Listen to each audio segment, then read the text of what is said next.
In the year 1807, in the backwoods of North Carolina, a story began that would never leave the memory of those who heard it. The settlement was little more than a handful of log houses, a small chapel, and a scattering of farms pressed against the edges of the dark Carolina pines. Life there was harsh but predictable until the night Mary Whitlock gave birth to her son.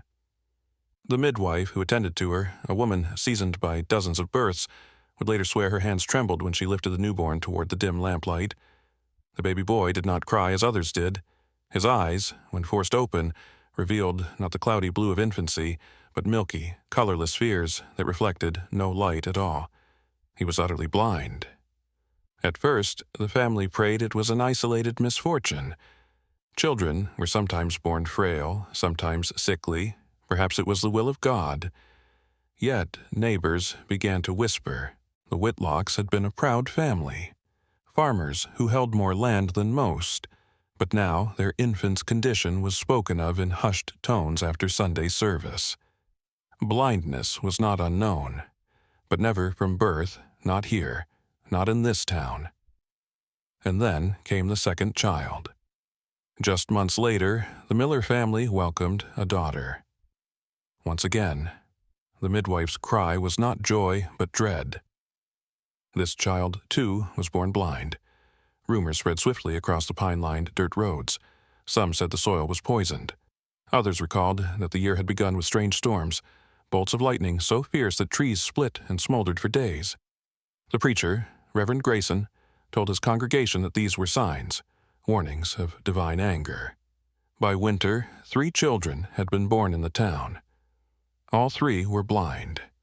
If you love dark, forgotten history, consider subscribing for more. And before we go deeper, tell me, where are you watching from?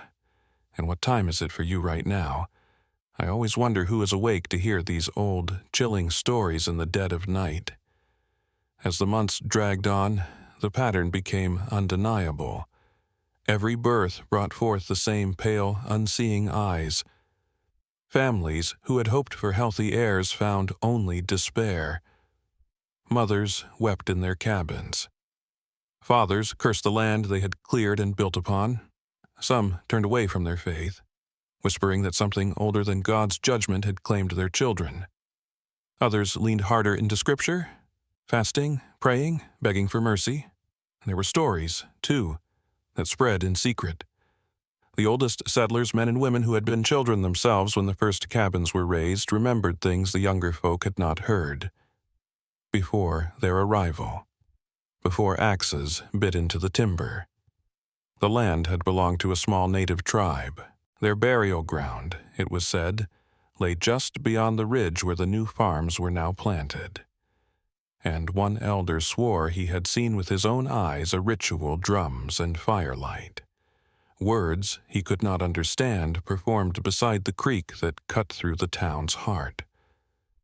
The blind children, meanwhile, did not grow like others. Their hearing was sharp, unnaturally so. Mothers whispered that their infants stirred at sounds no one else could hear: the faint creak of a door, the scurry of a mouse in the rafters, the shuffle of feet in another room. By the time they were old enough to toddle, they seemed to navigate spaces with a strange certainty, avoiding obstacles as though guided by unseen hands. Fear seeped into the town like fog. One night, the Whitlock boy, now 2 years old, startled his parents when he turned his head towards the woods and said a single word: voices. His father had been chopping firewood, no one else nearby, no one speaking. The boy insisted he heard them men whispering at the tree line, though there was no one to be found.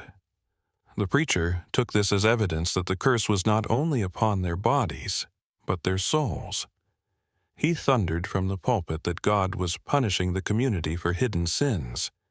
He urged parents to scour their households for signs of wickedness. And under his stern gaze, neighbors began to suspect one another. Women who brewed herbal remedies were eyed with suspicion. Men who spent too long hunting alone were whispered about. The curse was no longer confined to the children; it infected the hearts of the adults. Yet still, no one left. To abandon the town was to lose everything they had built, to admit their lives had been wasted on cursed soil. And so they stayed, clinging to their land, even as dread mounted with each birth. The year 1807 closed with 7 children in the settlement, all of them blind.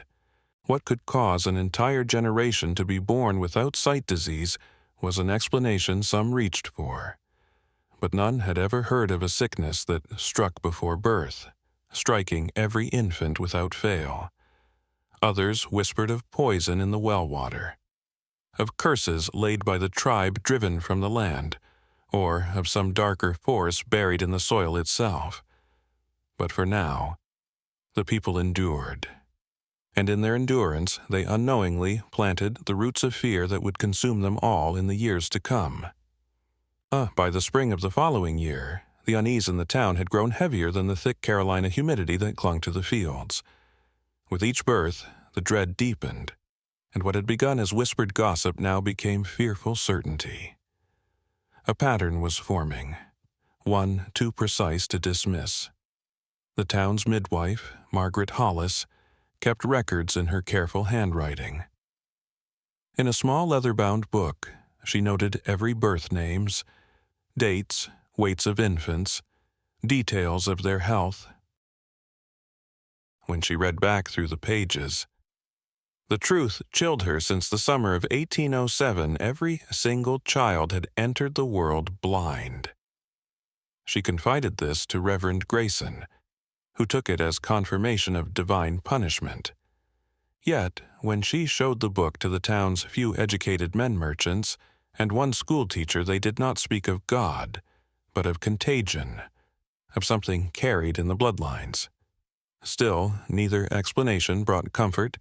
The Miller family was among the first to break. Their daughter, blind since birth, began at 2 years old to demonstrate uncanny abilities. She could find her mother in the cabin, even in silence, reaching out with unerring certainty. One night, she startled her parents awake when she climbed from her bed and walked straight to the door, whispering, "They're calling me." When pressed, she could not explain who they were, only that she heard voices in the distance. Voices her parents could not. The Millers began to believe their child was possessed, and within weeks they abandoned their home altogether, fleeing to relatives in Virginia. But the curse did not stay contained within the town's borders. Travelers passing through peddlers, trappers, families on their way westward spoke of the strange place where every newborn was blind.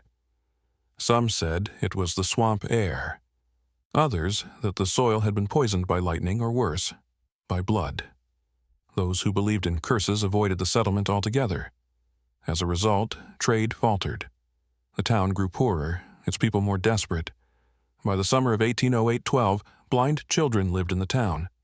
They played together in groups, their pale eyes turned towards one another, their movements strangely synchronized. Parents watched them with unease, for it seemed they could sense one another's presence without words, sometimes laughing together at jokes never spoken aloud. There were darker rumors, too. It was said that one boy, the Whitlock child, had been found in the fields at night, wandering far from his home.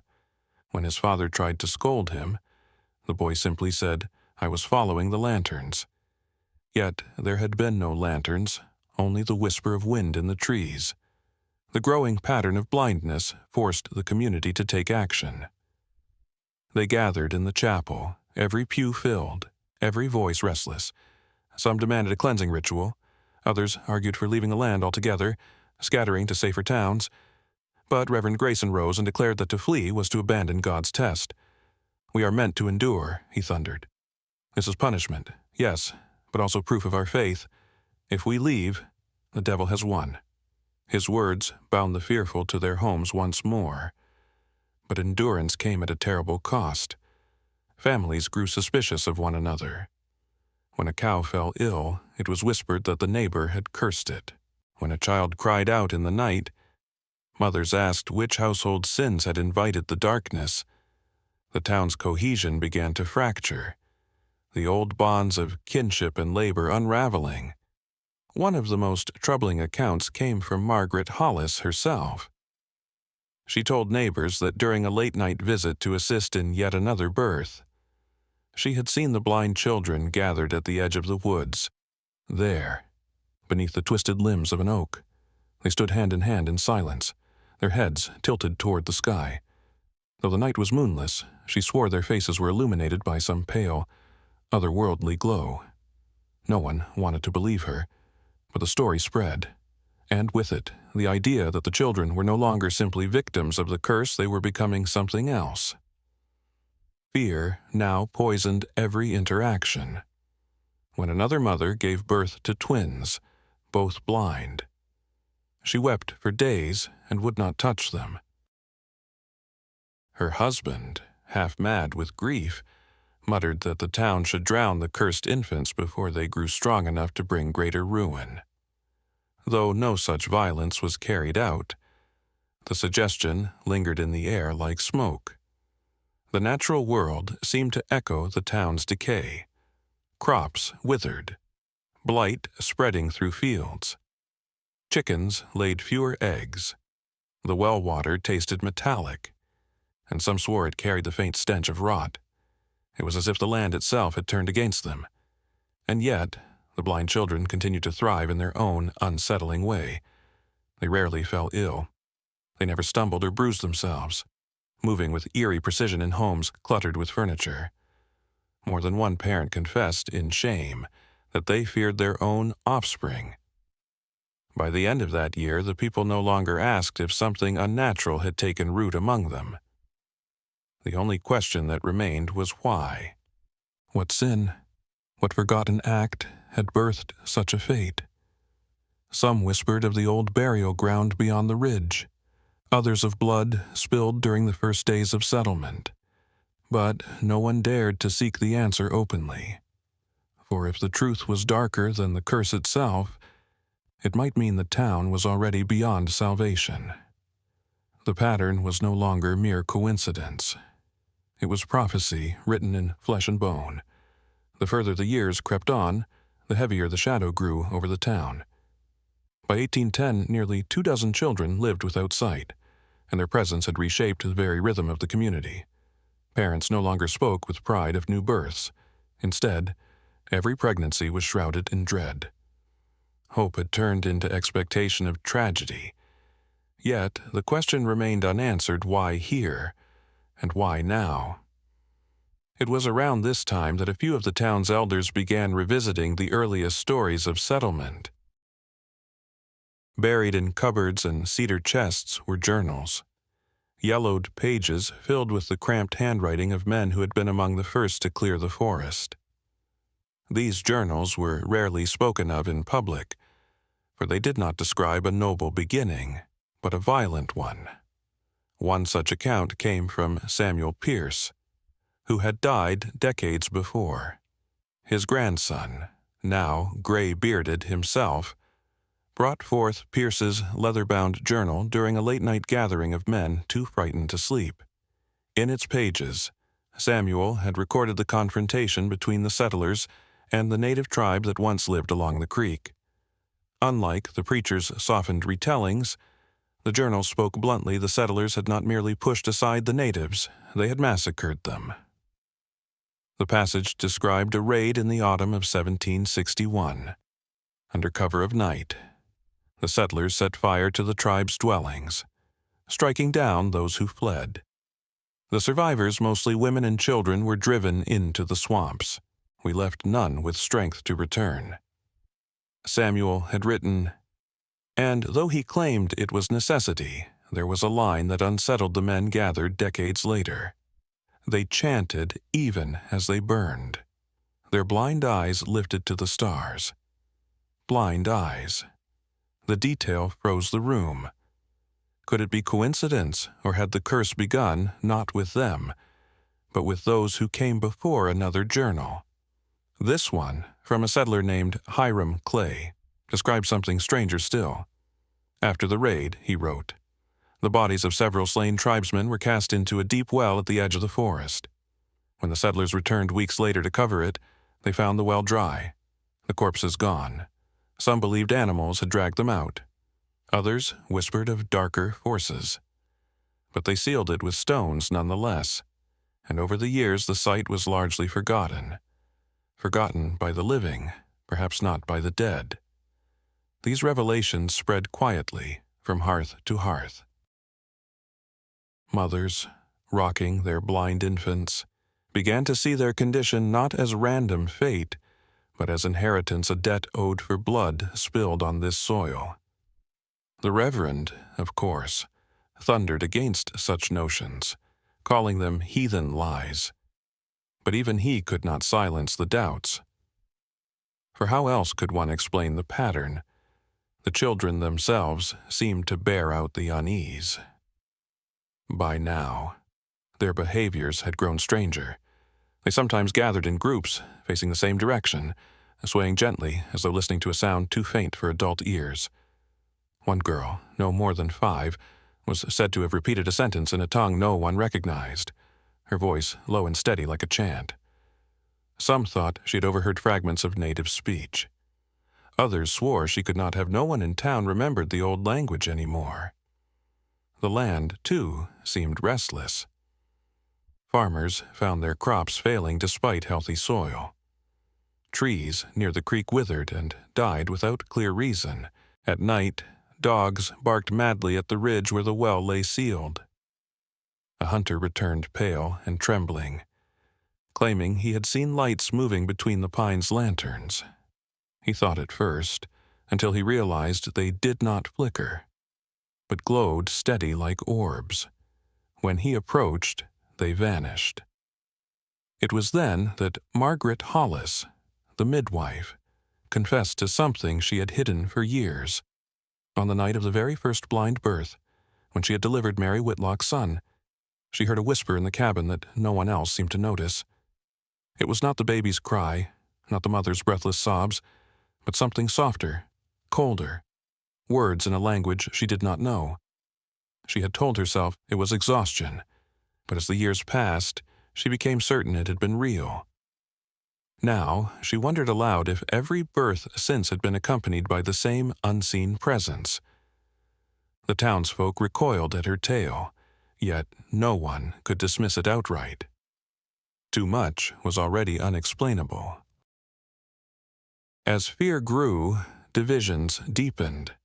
Some demanded the well be unsealed, its depths cleansed with fire or prayer. Others warned that disturbing it might unleash whatever lay within. The Reverend insisted that digging up old sins would only draw God's wrath more fully upon them. The dead must remain buried, he cried from the pulpit. But the murmurs of dissent only grew louder. For though the townspeople still clung to their homes, the ground beneath them no longer felt safe. Every cradle, every swaddled child, was a reminder that the curse was still alive and that it might one day consume not only the children, but the town itself. The journals lay open like accusations, and in their faded ink the settlers' descendants read their own damnation.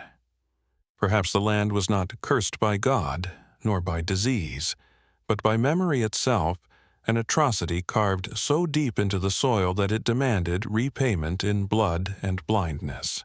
And so, even as the blind children laughed and played in the fields, their parents watched with dread, knowing the truth the past had not died. It lived on in their offspring, carrying forward something ancient and merciless.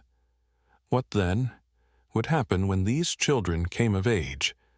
That was the question no one dared to ask aloud, but all of them, in the silence of night, wondered. By 1811, desperation forced the town to look outward. Word of the strange settlement where every child since 1807 had been born blind had trickled into neighboring counties. Some dismissed it as superstition, but curiosity eventually drew a traveling physician, Dr. Elias Warren, to the place. He was a lean man in his 40s, known for his restless search for medical curiosities. He had studied in Philadelphia and prided himself on his modern approach. untainted by superstitions of the frontier. To him, the story of the cursed children was an opportunity not only to help, but to make a name.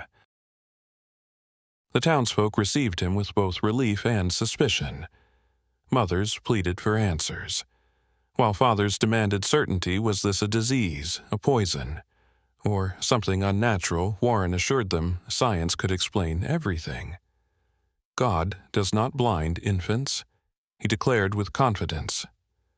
There must be a natural cause, one we can uncover. His certainty rekindled a fragile hope. He began with examinations. Day after day, families brought their children to the old schoolhouse, converted into his makeshift clinic.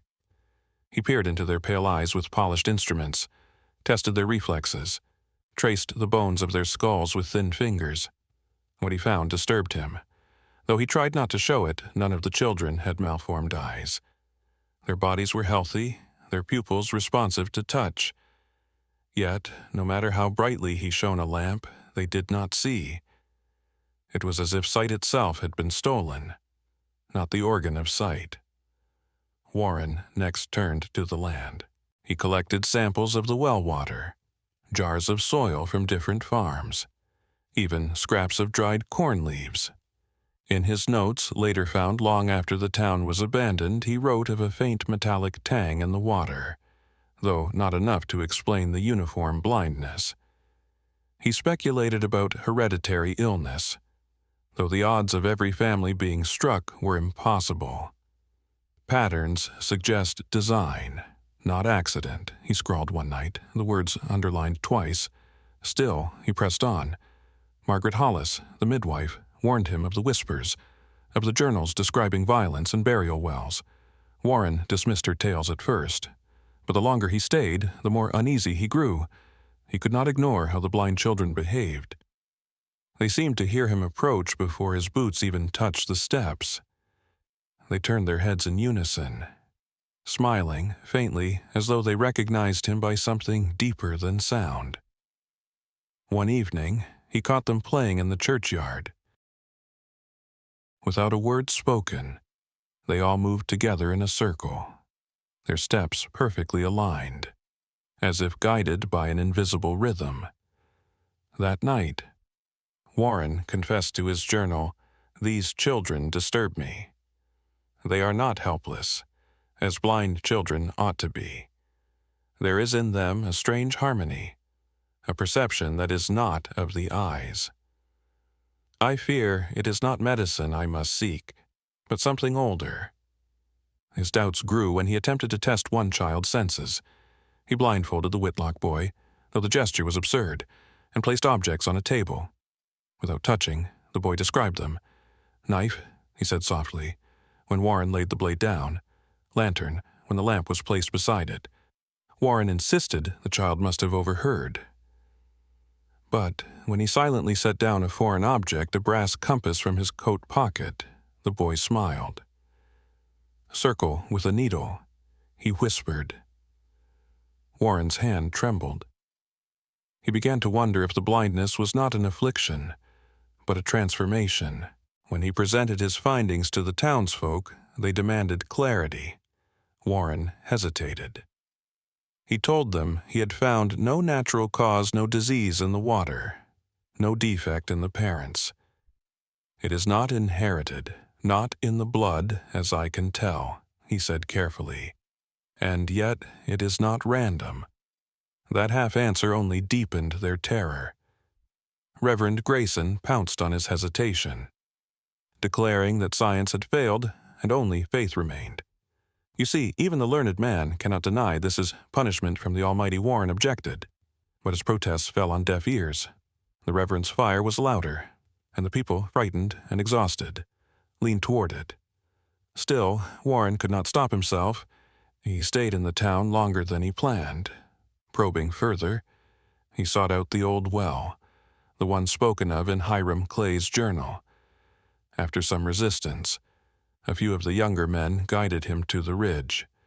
The stones were still stacked in a rough cairn, moss-covered, roots curling between them. Warren felt a chill the moment he touched the topmost rock. "There is rot beneath," he whispered. The others refused to break the seal. That night, Warren dreamed of water rising in the dark and pale eyes staring up from beneath its surface. His presence brought no cure, no relief. Families grew restless, muttering that he stirred more fear than faith. By the end of the season, Warren departed, leaving behind only his journals filled with unsettled observations. Some townsfolk claimed he fled in terror, others that he had been warned off. Whatever the truth, he left them with more questions than answers. And so the people turned inward once more, their hope extinguished. For if science could not explain the curse, and if prayer had not lifted it, what remained? Only the steady, growing fear that something beyond both God and medicine had claimed their children, something that was not finished yet. The year 1812 dawned with a bitter cold, and with it, Reverend Grayson's voice grew louder than ever. Where Doctor Warren had left uncertainty, the Reverend filled the void with fire and brimstone.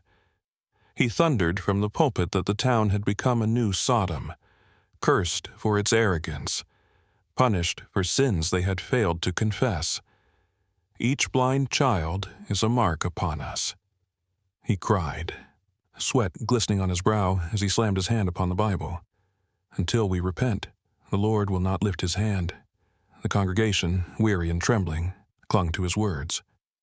Families who once whispered about native burial grounds now turned their suspicions inward. If the Reverend was correct, then the blindness was not the land's fault, it was theirs. Which family carried the heaviest guilt, which hidden sin had infected them all? The church became a crucible of fear. Mothers confessed to doubts, to moments of anger, even to envy. Men stood up to accuse one another of dishonesty in trade, of coveting land, of speaking ill of their neighbors. It was no longer enough to pray. The Reverend demanded sacrifice fasting, penance, cleansing rituals. He warned them that unless they purified themselves, the curse would worsen. And the children, growing older, fed this hysteria simply by existing. By now, some of the blind boys and girls were 5, 6 years old. They moved through their cabins with eerie precision, never stumbling, never faltering. Parents described waking at night to find their children sitting upright in bed, their heads tilted, as though listening to distant voices. A few whispered that the children could find objects hidden from them, even when buried beneath floorboards or tucked into locked chests. These stories spread like kindling to the Reverend's sermons. "The devil has made his home among us," Grayson declared. "Our children are not innocent, they are vessels, and if we do not cast out the sin that made them so, we shall all be lost." Hysteria took root. Families began to watch their own children with fear. A mother slapped her daughter when the girl repeated a word in an unknown tongue. A father locked his son in the cellar after he claimed to see figures walking the woods at night, though no eyes were in his head to see with. The townsfolk gathered more frequently in the chapel, praying until their throats were raw, desperate for any sign of relief, yet none came. The Reverend's hold deepened. He began conducting special midnight vigils, demanding that families bring their blind children forward for blessings. These gatherings were strange and unsettling. By candlelight, he anointed each child with oil, chanting prayers that grew more frantic with each passing week. Some said the children tolerated the rites with disturbing calm, their pale eyes unblinking, their faces serene as though amused. When one boy, the Whitlock child, whispered during such a ritual, the entire chapel fell silent. He had turned toward the Reverend and said in a steady voice, "You cannot stop what is already here." Panic broke out. Some screamed, others fled into the night. The Reverend declared the boy possessed, insisting the devil had spoken through him. But others, quieter and more fearful, wondered if the boy had spoken only the truth. As tensions rose, the townspeople's paranoia sharpened into cruelty. Wives accused husbands of bringing sin into their homes. Children without blindness were scrutinized for signs they might soon change. Even the land itself seemed to echo the Reverend's words. Storms rolled in sudden and violent, and lightning struck the ridge near the sealed well twice in a single season. The strikes split ancient trees, leaving blackened stumps like skeletal fingers pointing skyward. One night, in a fit of fury, Grayson gathered the men and led them to the ridge. By torchlight, he declared that the well would remain sealed, but that they must consecrate the ground anew. They planted a crude cross above the stones and circled it with prayer. But the wind rose sharply, and as they knelt, some swore they heard whispers beneath the earth low, murmuring voices, almost like children humming a lullaby. The men fled in terror, and no one spoke of it openly afterward. Back in the town, the Reverend's warnings grew harsher. He demanded confessions not just of deeds, but of thoughts, claiming that hidden doubt was as damning as open sin.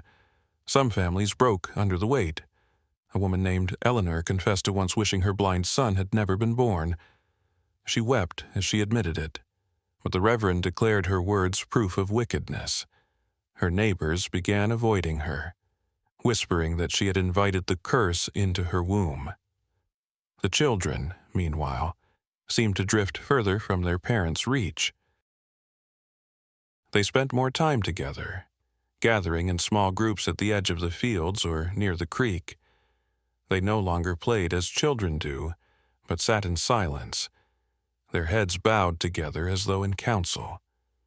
When asked what they were doing, they answered simply, listening. By the end of that year, the Reverend's fiery sermons had convinced nearly everyone that the blindness was no accident, no mere curse of the land. It was a judgment, and if they could not cleanse themselves of it, then they might be forced to cleanse their children instead. That possibility hung in the air, unspoken yet palpable, as winter set in. Mothers drew their infants close, fathers kept watch through sleepless nights, and all the while, the blind children grew older, stronger, and stranger. The Reverend's warning echoed in every heart. This is no longer punishment, it is infestation, and infestation must be purged. By 1813, the blind children had grown into a distinct presence within the settlement, so numerous that their very existence reshaped the daily life of the town. There were nearly 30 of them now, ranging from infants swaddled in cloth to boys and girls old enough to run freely through the woods. And though their parents still clung to them with a desperate love, many confessed in secret that their children frightened them. They were called half in fear, half in awe, the children of darkness. At first, the phrase was whispered only in kitchens, when shutters were drawn tight, but before long it became common speech. The blind children moved as though tethered to some hidden current. When one stood, others seemed to stir.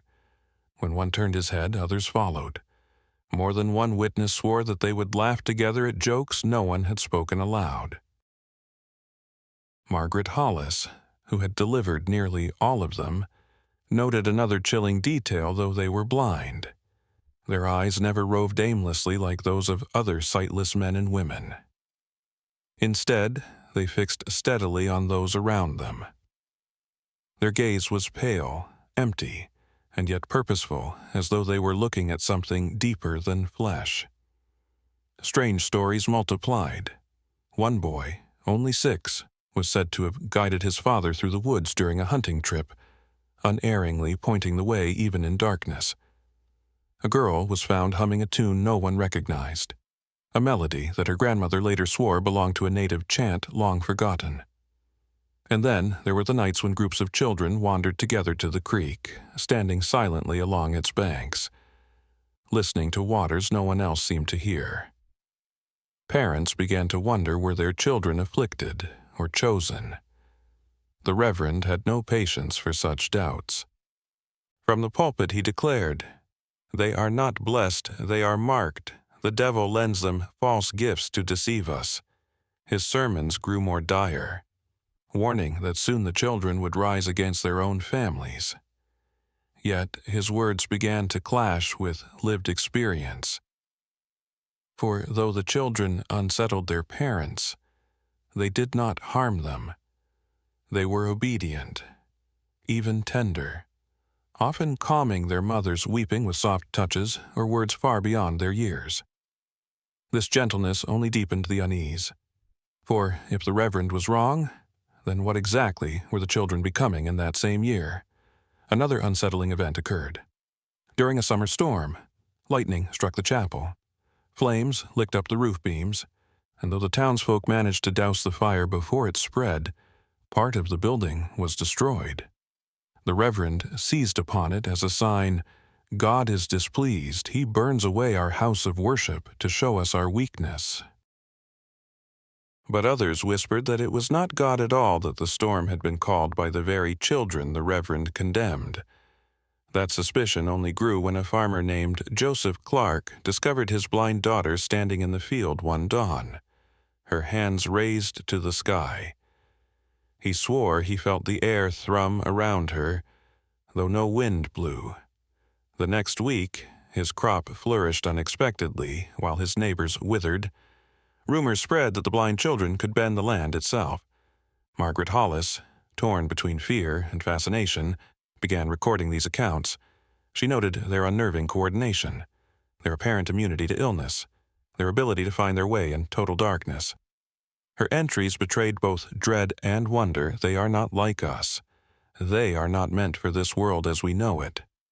Meanwhile, the children's own words began to frighten their families more than their actions.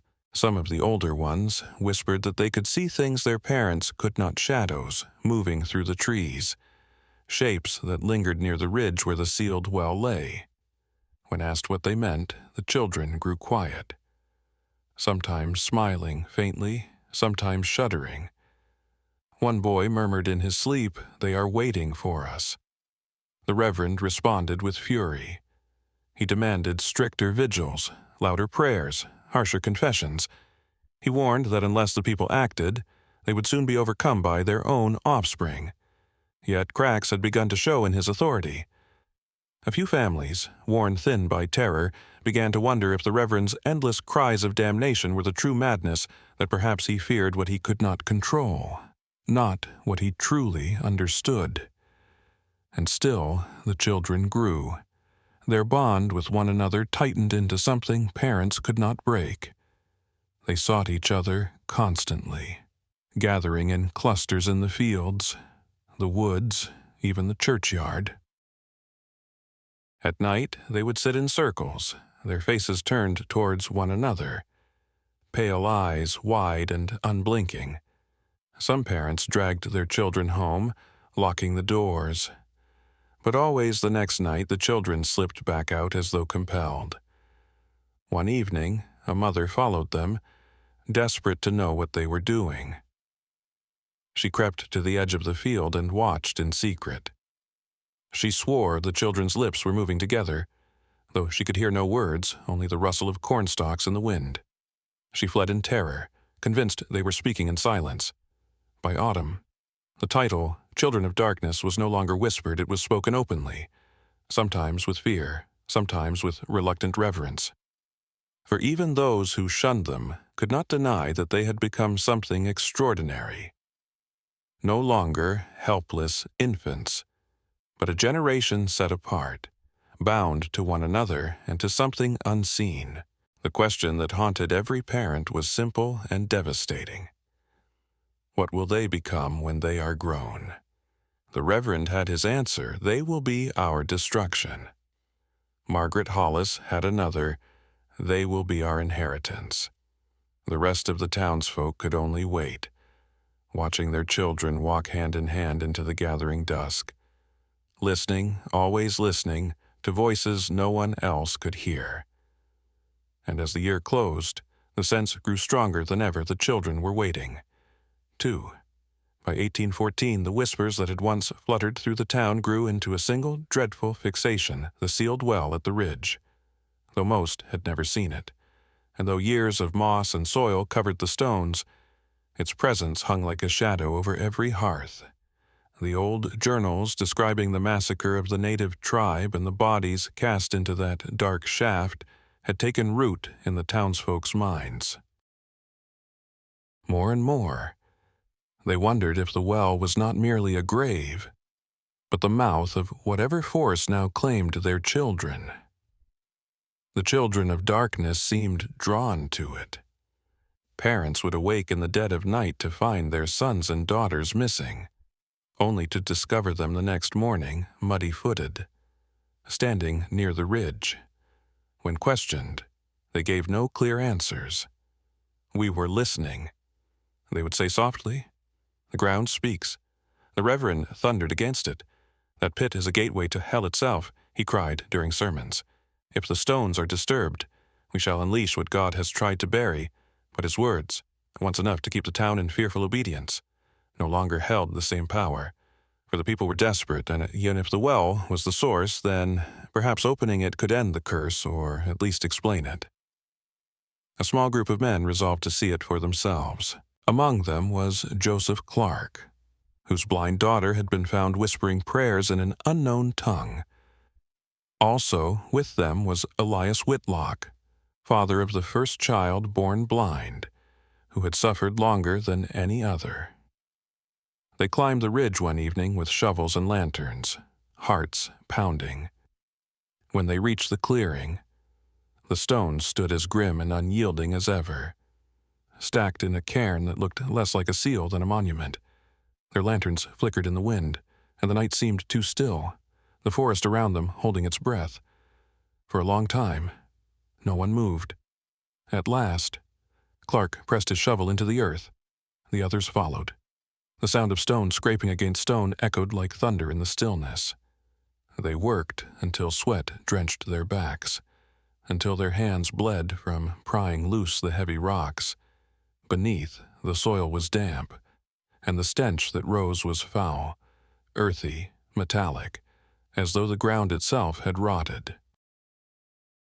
Then, from the dark mouth of the well came a sound, not the rush of water, but a murmur soft, indistinct, like dozens of voices whispering at once. The men froze, their breath caught in their throats. The whispers rose and fell, neither in English nor in any tongue they recognized, yet strangely rhythmic, almost like chanting. Terrified, they fled, leaving their tools behind. The next morning, when townsfolk climbed the ridge to see what had been done, they found the stones scattered, the mouth of the well partially open. No one dared to look inside. That night, the children gathered. Parents found them streaming silently toward the ridge, moving without hesitation. Some tried to stop them, but the children slipped free of their arms, drawn as though by an invisible hand. At the clearing, they stood in a circle around the open well, their pale eyes reflecting the lantern light. They did not speak. They simply stood, listening. One mother screamed and dragged her son away, but he clawed at her arms, wailing, "You can't keep me from them." The following days were filled with unease. Animals refused to drink from the creek. The air near the ridge carried the sour tang of iron. Farmers swore their plows struck stones shaped like bones. And though no one admitted it aloud, many claimed to hear faint murmurs carried on the wind, whispers that seemed to follow them even inside their homes. Reverend Grayson declared the town doomed. "The devil has risen among us," he cried, his voice cracking. He demanded that the well be sealed again, this time with fire and Holy Scripture. He urged the people to bring their blind children to the churchyard, to lay hands on them, to pray until the curse was broken. Yet few obeyed. The Reverend's authority, once absolute, had waned. Too many had lost faith that prayer alone could stop what had begun. Instead, the people whispered among themselves of harsher solutions. Some spoke of abandoning the town altogether. Others, darker still, wondered if the children should be sent away, or worse. For though they still loved their offspring, the fear had grown unbearable. The children themselves seemed to sense this shift. They clung to one another more fiercely than before, spending hours together in silence, their faces turned toward the ridge. One evening, Margaret Hollis swore she saw them standing hand in hand, swaying gently, their lips moving in unison though no sound escaped. The sight chilled her to her marrow. By the year's end, the well stood half open, its stones scattered by the first attempt to pry it loose. No one dared to finish what had been started, yet no one sealed it again either.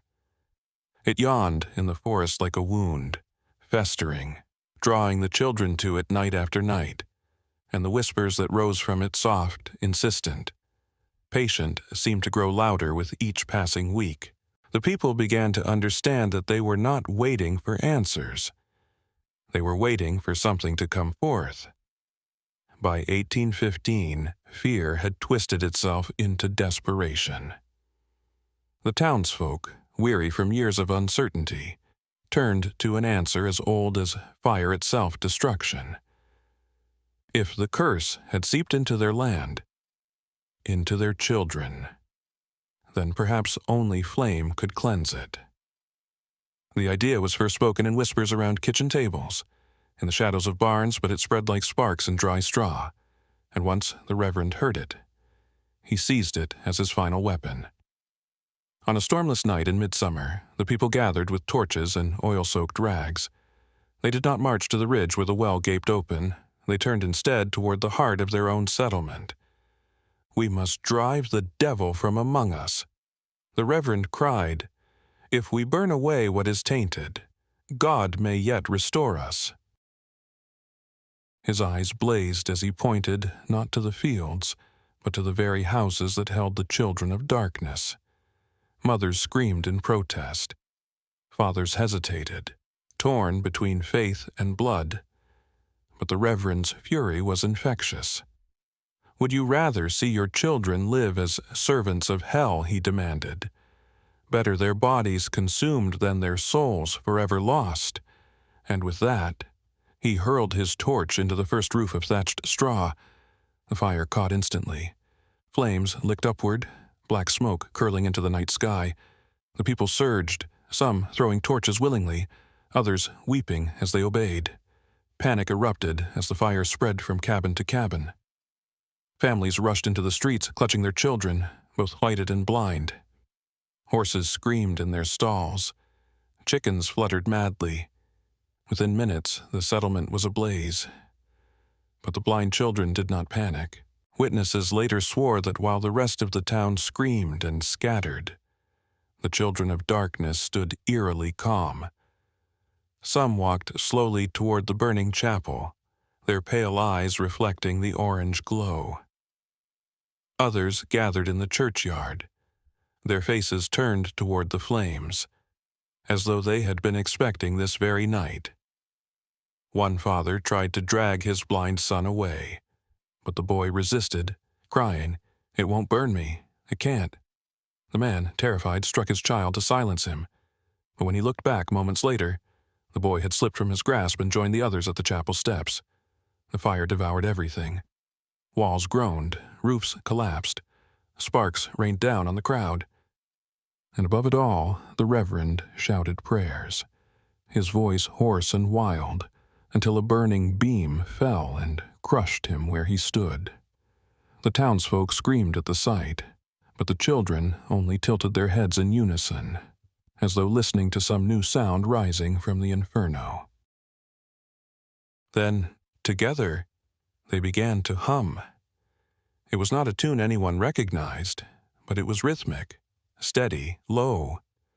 The hum grew louder, vibrating in the very air, until the flames seemed to pulse with it. Some claimed the fire bent away from the children, leaving them untouched even as cabins collapsed around them. Others swore the smoke formed shapes, figures moving within the haze, echoing the children's wordless song. By dawn, the town was gone. The chapel lay in ruins, the Reverend's body buried beneath a smoldering ash.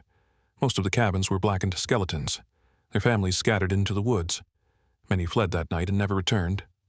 Yet, when the sun rose, the blind children remained. They were found gathered near the ridge, their faces turned toward the open well. Not one bore a burn. For the survivors who stayed long enough to see, it was the final proof. The children did not belong to them anymore. They belonged to something else. The fire, meant to cleanse, had instead revealed the truth the curse could not be burned away. It lived in the children, in the soil, in the very breath of the forest. And now, with the Reverend dead and the town in ruins, there was nothing left to restrain it. That autumn, strange sightings multiplied. Travelers reported flickering lights moving between the trees near the ridge, steady and cold, like lanterns carried by unseen hands. Hunters spoke of voices echoing through the forest at night, children's voices, though no children could be seen. And more than one survivor swore they glimpsed pale figures standing in the ash of the ruined town, their eyes blank yet unblinking, watching. The legend of the cursed settlement spread beyond county lines. Neighbors in distant villages whispered warnings: do not go near the ridge. Do not drink the water from its streams. Do not listen if you hear children's laughter in the dark. But within the town itself, a terrible silence settled. Those who remained avoided the children, who now moved like a single body, united by their strange bond. They no longer played, no longer cried. They only listened always, listening to the whispers that rose from the well. And the people began to realize what the Reverend had feared most: the fire had not destroyed the infestation. It had only cleared the ground for it to grow stronger. The year after the fire, the town was no longer a town.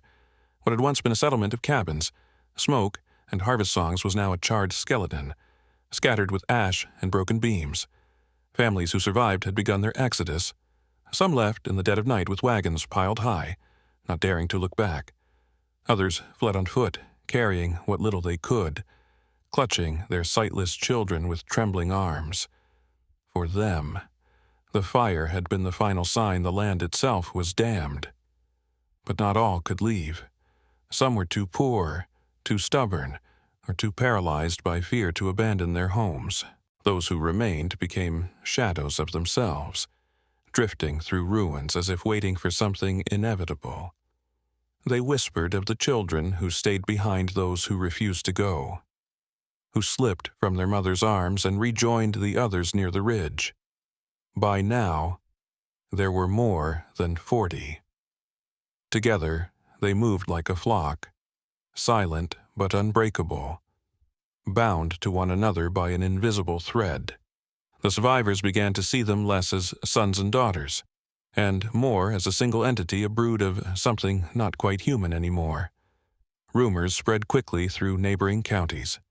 Travelers spoke of the Exodus families pouring out of North Carolina with haunted eyes, muttering of fire and blind children who could not be controlled.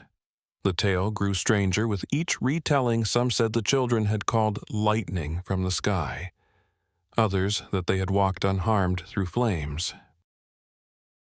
A few even swore they had seen the children of darkness wandering the woods long after their families had gone, pale-eyed figures slipping silently between the pines. For those who stayed, life became unbearable. Crops refused to grow in the blackened fields. Animals miscarried, their bodies found twisted and wrong.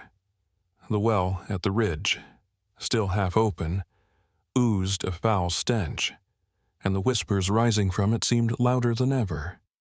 Some claimed they could hear words, now chants in a forgotten tongue, carried on the night wind.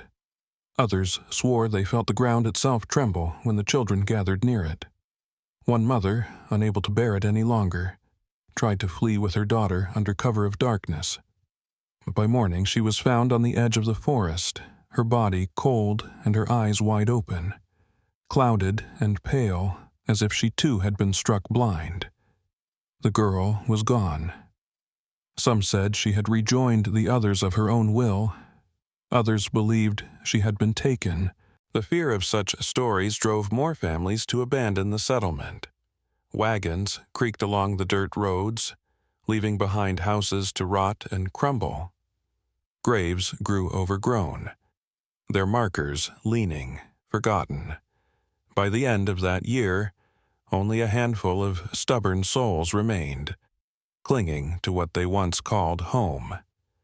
But even they could not ignore the transformation. For the children who remained no longer behaved like children at all. They spoke less and less, moving silently in groups, their faces always turned toward the ridge. Sometimes they would vanish for days, only to return with mud smeared on their clothes and the faint copper smell of blood about them. No one dared ask where they had been. The exodus became final after one last terrible night. A family who had not yet left awoke to the sound of their livestock screaming. When the father rushed outside with a lantern, he found his barn door wide open, though he swore he had locked it. Inside, every animal was gone. In the dirt were dozens of small footprints, bare, childlike, leading into the woods. He followed them only a short way before he heard humming, low and inhuman, rising from the trees. Terrified, he fled back to his cabin, bolting the door. By dawn, his family had vanished, leaving behind only the smoldering embers of a fire and their empty wagon. After that, the last holdouts gave up. They too packed their belongings and left, abandoning the ruins to the forest. Yet the children never left.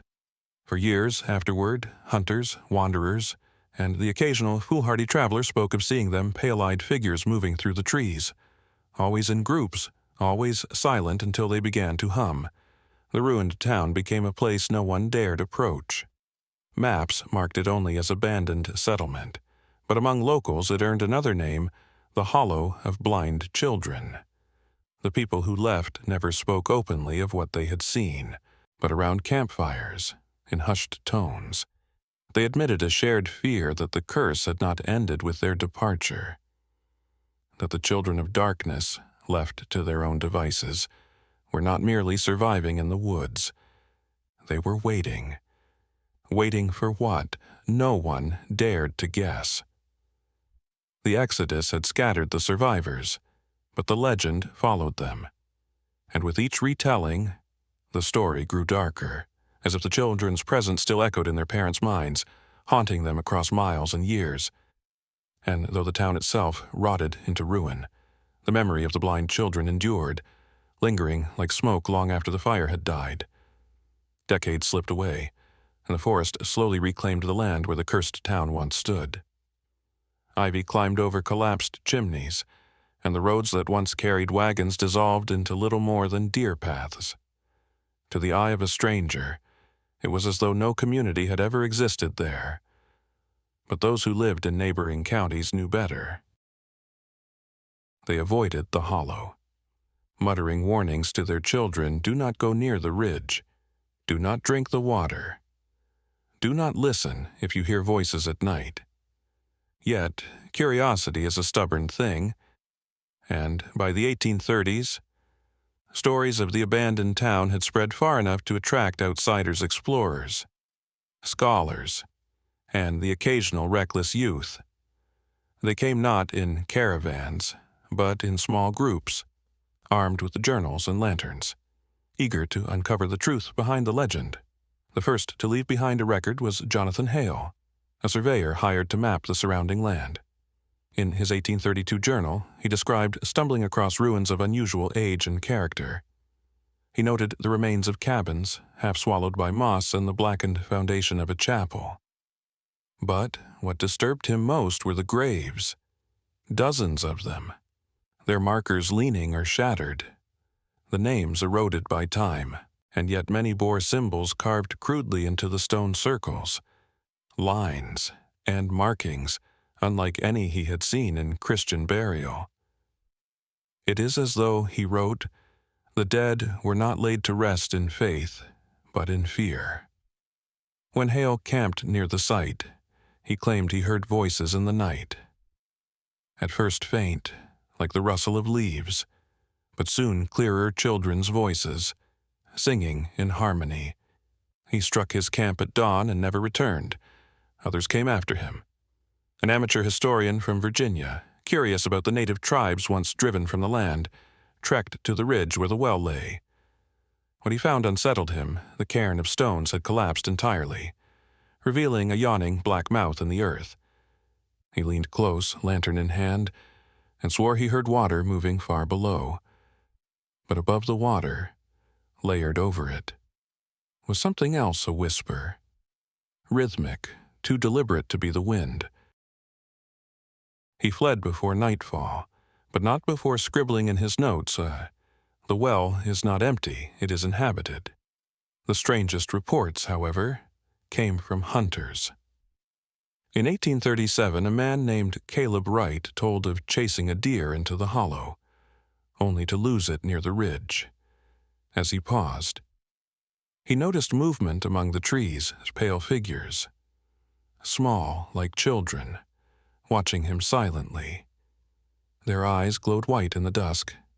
He fled, stumbling through brambles, but swore they followed him until he crossed the creek, where suddenly they vanished. His story spread quickly, fueling renewed fear among locals. Some claimed Caleb had seen the descendants of the blind children, grown but unchanged. Others whispered they had never aged at all. By the 1840s, the ruins had acquired a reputation as haunted ground. Travelers avoided it, and maps stopped naming the settlement entirely. But now and then, a daring soul returned with tales of objects left behind, small toys carved from wood, still lying in the ashes of cabins, scraps of cloth that seemed too new to have survived decades. These finds suggested that perhaps the place was not as abandoned as it seemed. One particularly chilling account came from a group of young men in 1848. They entered the hollow at dusk, laughing, daring each other to approach the well. As night fell, the laughter died. They claimed to hear children humming, low and steady, from somewhere deep in the woods. When they tried to leave, they found themselves disoriented, circling the same clearing again and again. Only by sheer luck did they stumble back onto the main road at dawn. One of them never returned home. His body was never found. The legend hardened into certainty the children of darkness had never left. To some, they were spirits, restless souls of the blind offspring, tethered to the well and the sins of their fathers. To others, they were flesh and blood, a hidden colony that had survived in the woods for decades, bound together by something beyond human understanding. But in every telling, the message was the same: the curse had not ended with the fire or the exodus. It lingered, festering, waiting. And those who dared to walk the ruins often returned with the same detail, whispered in trembling voices, the sound of children's laughter echoing through the trees, though no children could be seen. Even now, the hollow lies untouched, its cabins rotted into the soil, its chapel reduced to rubble. The well remains, gaping and foul, a wound in the earth that refuses to heal. Locals warn against venturing too close, but every so often, a curious soul ignores the warnings, and sometimes they do not return. It is said that if you stand at the ridge on a moonless night, you will hear them still, the children of darkness, humming softly, waiting for the day when their silence will break, and their purpose will finally be revealed. The story of the cursed town in North Carolina drifts through history like smoke, impossible to grasp, yet impossible to ignore. Was it truly a punishment from God? A disease unknown to science, or something older, born of blood and memory no one can say? The town is gone, erased by time and fire, yet its legacy lingers in the whispered accounts of those who dare approach its ruins. Some believe the blind children were victims, trapped in a cycle of sin and superstition, abandoned by the very families who should have loved them. Others insist they were something far more than victims, that their blindness was not weakness, but transformation, a doorway into another kind of sight. The journals, the ruins, the well all hint at a truth too dark to name. What we know for certain is this: every generation since has felt the weight of the legend. Locals still avoid the ridge, still warn their children not to stray too close.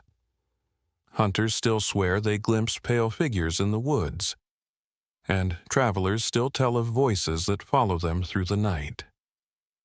The children of darkness may be myth, or they may be waiting still, beneath the soil, beside the well, in the silence of the forest. What do you believe really happened? Were these children cursed, or chosen victims of their parents' sins, or inheritors of something too vast for human understanding? One thing is certain: history tried to bury their story, but it has never been erased. Subscribe for more stories. History tried to forget, and if you dare, continue watching this video here.